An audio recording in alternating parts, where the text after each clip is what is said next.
Amém. Então, a palavra de Deus que nós estamos escutando nessa festa de São Boaventura, para a gente entender um pouquinho, nós precisamos conhecer, talvez você não conheça quem foi São Boaventura, quase que considerado um segundo pai, chamado, ou melhor, cognominado de, em vez de São Boaventura, Seráfico Pai. São Boaventura tinha essas visões, ou melhor, ele era um franciscano fiel.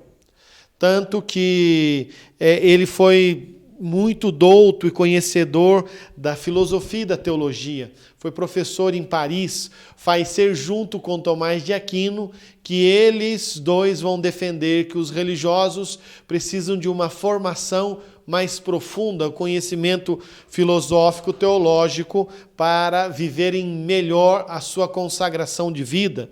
Vai ser aquele que vai ser o reformador da ordem franciscana. São Francisco, quando morreu, deixa a ordem sem um claro estatuto. Então ele vai conseguir, com o Papa da época, o chamado estatuto ou regra bulada. E além disso, o Papa, para tê-lo mais próximo de si, pela afabilidade, docilidade que Boaventura tinha, ele vai ser levado para Roma, eleito bispo cardeal e também superior geral dos franciscanos. Vai ser aquele que vai ser responsável pelo Segundo Concílio de Leão. Ao contrário de Tomás de Aquino, Tomás morre indo para o concílio. Boaventura morre 10 dias depois do concílio. Uma pena. Mas o São Boaventura, chamado de João, como diz no bom italiano, Giovanni de Fidanza, foi chamado de Boaventura. O que sobra para nós da vida desse santo são os seus caminhos para o conhecimento de Deus. Apesar de nós ouvirmos o Evangelho que fala que escondesse essas coisas aos sábios e entendidos, São Boaventura nunca foi aquele homem de se colocar acima dos demais. Era um homem humilde. E vai ensinar um caminho para chegarmos à contemplação divina. É muito simples. Ele dá 3 passos bem básicos. O primeiro é aprendermos a contemplar a criação de Deus. Quando ele fala de contemplar a criação de Deus, é tudo aquilo que nós vemos e pode nos remeter a algo bom. Exemplo, nos nossos dias a gente tem, por exemplo, na rua, o asfalto, né? É um exemplo bem esdrúxulo para você entender bem, né? Esse asfalto, ele alisa a estrada. Essa estrada, ela pode me levar a encontrar a presença de Deus numa igreja, em um lugar onde eu rezo. Então eu vou agradecer a Deus pelo asfalto que coloca no meu caminho para eu chegar até a igreja.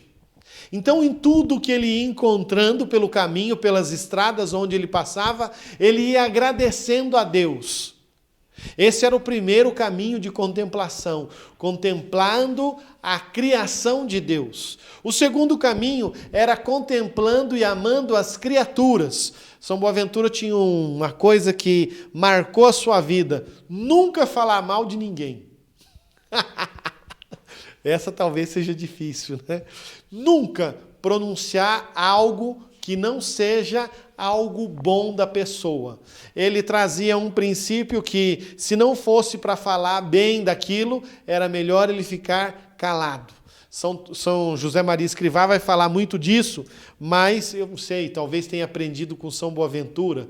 Ele preferia não falar do que ele falar, se não fosse para falar algo que fosse bom. Inclusive nos grandes problemas que teve na ordem franciscana com relação à questão da regra, porque foi difícil, existiam 2 grupos e ele teve que criar uma unidade para convergir todos os franciscanos.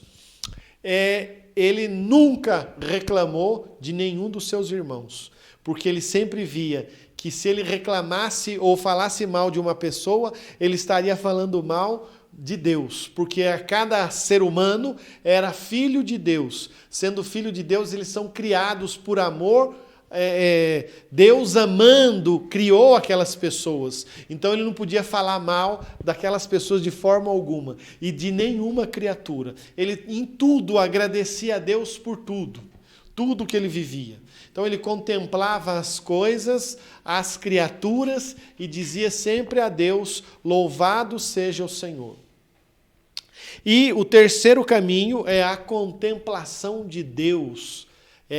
Quando ele iria entrar na igreja, quando ele se colocava em oração. O que é a contemplação de Deus? As coisas de Deus. Contemplar a Deus no sacrário, na Eucaristia, após a comunhão, ao ouvir a palavra de Deus, ao ouvir a pregação, ao rezar meditando, ele contemplava e ouvia essa voz de Deus. Então, para São Boaventura participar da missa, era algo interessante que, para ele, a leitura não era só uma parte da missa, era a boca de Deus falando. Cada vez que ele ouvia a palavra do Evangelho, ele tinha a visão de Jesus pronunciando as palavras. Por isso ele tentava participar sempre de forma muito piedosa da missa. Para ele, a missa era um momento místico. Ao rezar nas capelas, aonde ele estivesse, era um momento do encontro com aquele que ele iria contemplar, quer dizer, ele iria amar profundamente. É interessante que essas três formas de caminho de chegar a Deus, e é engraçado que tudo isso é uma coisa interessante que parece que até Tomás de Aquino, né? Vai acabar aprendendo com ele alguma coisa, porque o chamado boi mudo de Paris era Tomás de Aquino, que quase, alguns falam que ele era fechado, né? Mas eu não imagino que seja fechado, talvez tenha assimilado com o companheiro de discussão teológica essa visão de ficar calado ao invés de falar, se fosse para não falar bem. Engraçado que se conta uma história que Tomás de Aquino, ele era uma pessoa assim, fidelíssima, né? E contavam que saindo, alguns fizeram uma brincadeira dizendo que um boi podia voar, e olharam lá o boi voando, e ele parou para olhar o boi, porque ele preferia acreditar que um religioso não mentiria jamais. Então, é interessante que aqui nós vamos vendo São Boaventura se colocando e fazendo com que nós nos aproximemos de Deus. O que é importante para nós chegarmos a esse nível de contemplação. Em tudo encontrar a presença de Deus, tanto na criação, quanto nas suas criaturas, quanto nas coisas de Deus. Que nós possamos, então, com a nossa vida, amar a Deus de todo o nosso coração, fazendo talvez esse caminho dos pequeninos, né? A gente, às vezes, escutando o Evangelho, a gente pensa que os pequeninos eram os desfavorecidos. Não, talvez os pequeninos, esses que Jesus apresenta nesse Evangelho de hoje, somos nós. Esses que queremos, assim como Teresinha se aproximou da presença da contemplativa de Deus, pelo caminho da pequena via, não como Santa Teresa, né, no caminho de perfeição, porque era difícil, mas pela pequena via, porque ela era, como vamos ver na sua vida, a pequena bolinha de Jesus. Que nós sejamos também, assim como São Boaventura, Teresinha e tantos outros, busquemos esse caminho pequeno, aprendendo a amar a criação e as suas criaturas. Talvez a gente possa, nesse tempo de pandemia, tentar viver essa experiência de nunca falar mal de ninguém.